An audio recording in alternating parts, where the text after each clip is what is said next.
The Brotherhood and the Manipulation of Society. By Ivan Fraser and Mark Beeston. Introduction. From the moment our senses first register the presence of our parents, we are being shown the way that life apparently is. Through no fault of ours or theirs, our parents begin the programming process as their views of life, shaped by their education, employment and the media, are imposed on us.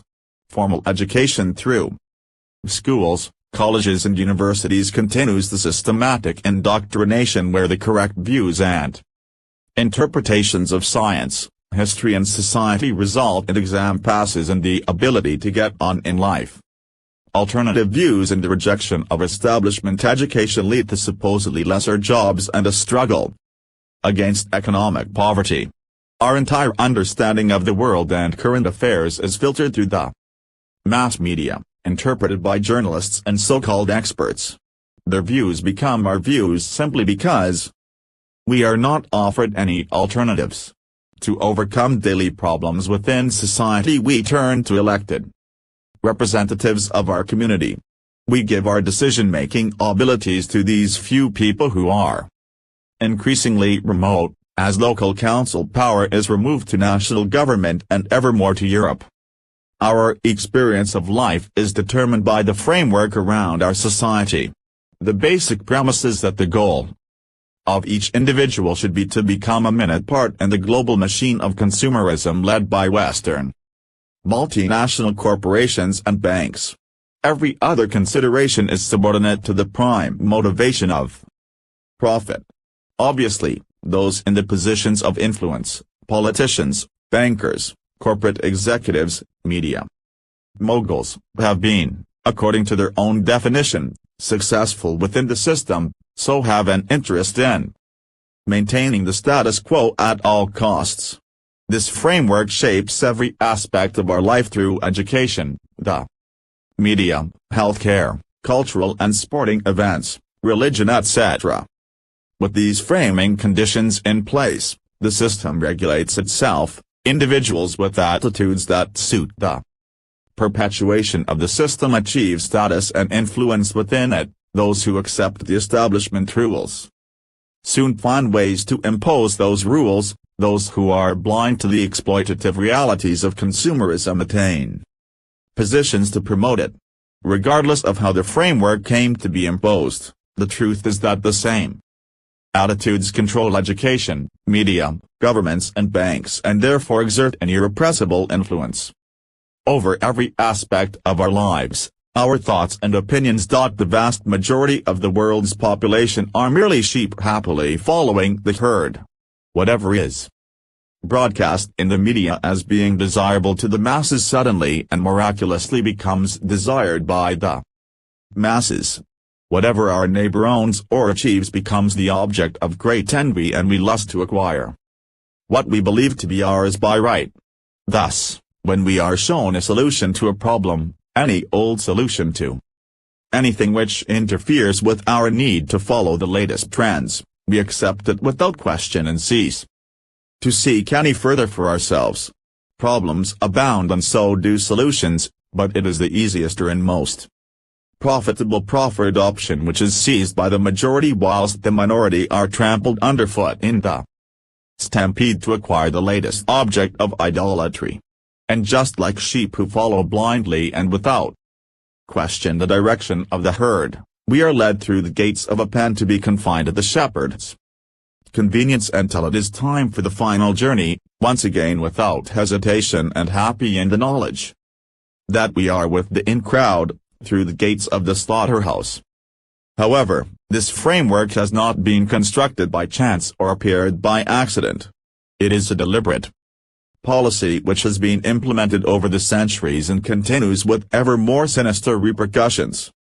Today, it is the identities of these shepherds, their methods and motivation with which the following chapter is concerned. Since biblical times, the esoteric knowledge, outlined briefly in this book, has been largely withheld from the majority of people throughout the world.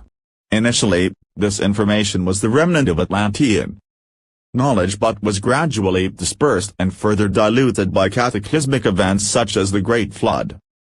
Throughout the ages, lost information has been returned to the collective consciousness of mankind via prophets and channelers. Great mystery schools, such as the Essene order, set themselves apart in order to carry forward this knowledge via carefully selected initiates. These initiates were the mystics and magi as well as the scholars, healers and philosophers, such as Pythagoras, who, it is said, was very much influenced by the Druid culture. Secrecy was maintained by these orders to avoid persecution and to prevent the very powerful information from falling into the hands of those who would use it for imbalanced reasons. Knowledge was concealed within myth and fable, often passed between generations by word of mouth alone, as in the case of the Celtic Druids. Any written documents were carefully ciphered, with the keys to the code known only to selected initiates. Covens formed throughout the world and maintained secrecy through secret signals and codes which would reveal their meeting places. This practice persists today amongst secret orders such as occultists and Freemasons, etc. Eventually, a large number of sects, which were initially subdivisions of essentially the same orders, began to lose sight of the original purity of their doctrines. Gradual misinterpretation of codes and myths as well as the uprising of egotistical desires caused many of the groups to become separated in their intent. Some of these have developed into cult organizations and religions. Luciferic influence has seen to it that most dogmatic religion owes more to misunderstanding of basic truths than anything else. Differences are amplified and seen as more important to followers of such creeds than the common ties between them, all due to misinterpretation of the same fundamental knowledge. All of the world's major religions share a pagan origin but have gradually moved their sights further and further to the left of this center where truth inevitably lies. Despite this, some of the pure mystery schools have survived through the ages in areas all over the world. The ancient Egyptian magicians, the ancient Greek philosophers, the Celtic Druids, American Indian shaman, Australian Aboriginal shaman and Oriental magicians have all possessed arcane knowledge pertaining to the true nature of creation. Initiates were often revered as holy men by the laity and were spared the distractions of daily life in order to keep alive the flames of the inherent magic of life. However, within certain of the more secretive societies, the Luciferic consciousness has managed to take hold with disastrous consequences for mankind. For millennia, human history has been a chronicle of the power struggle of man against man and of man against nature. In his over-physical five-sense perception state, that which man could acquire for himself as an individual has been the main motivating factor, often seen as essential for survival. Survival has been perceived as for the fittest, the most powerful, the wealthiest, and this has perpetuated imbalance all the way to its most bitter conclusions, which are war, bondage and persecution. Domination through conflict and might over meekness has seen eons of feudalism and social hierarchy in the worst possible expressions. To perpetuate their claim of deserved superiority over the masses, the rulers of the past have explored innumerable ways to achieve their goals, both subtle and violent.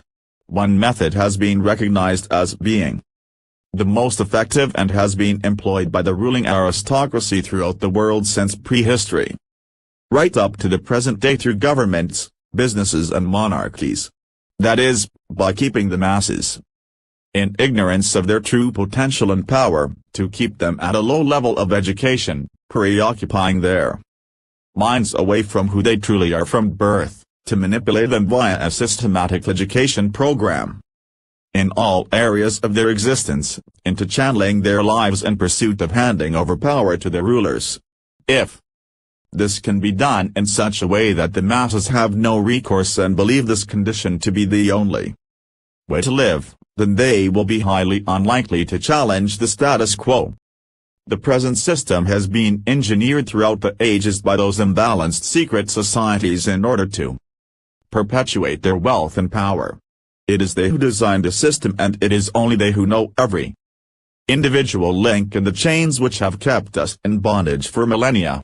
Today we have a global network of secret societies, initiates into the mysteries, whose only motivation is to serve the Luciferic consciousness.